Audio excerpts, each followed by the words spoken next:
This framework agreement is made on the 27th day of July 2026 between the above mentioned parties and chaired by the Cabinet Secretary, Minister of Roads and Transport, attended by the Principal Secretary, myself, Administrative Secretary, State Department for Labor and Skills Development, Director General, Kenya Civil Aviation Authority, Managing Director, Kenya Airports Authority, Group Managing Director, CEO, Kenya Airways, and the Secretary General, Kenya Aviation Workers Union, together with the union leadership. And this is what we have agreed on as follows. Number one, Kenya Airways and Jambo Jet matters in the strike notice shall be discussed on 28th July 2026, save for the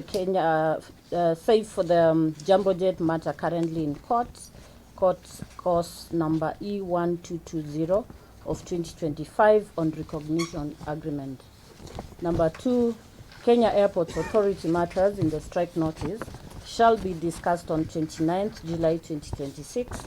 Number three, Kenya Civil Aviation Authority matters in the strike notice on the CBA negotiations can begin immediately, while the human resource instruments shall be discussed on 30th July 2026.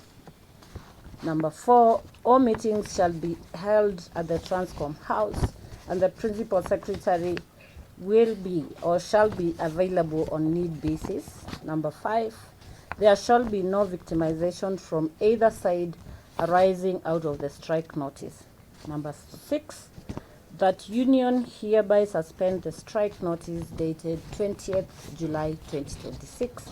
And number seven, the Kenya Airways and Jambo Jet shall withdraw course number ERRCC/E820/2026 and course number ERRCC/E818/2026 before the ELRC Nairobi.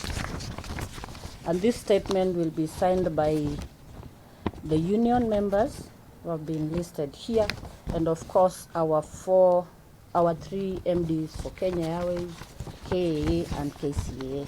Indeed, I confirm that our strike action through a strike notice issued on 20th of July stands suspended, and so there is no anticipation for any disruptions whatsoever arising from the intended strike action. Thank you.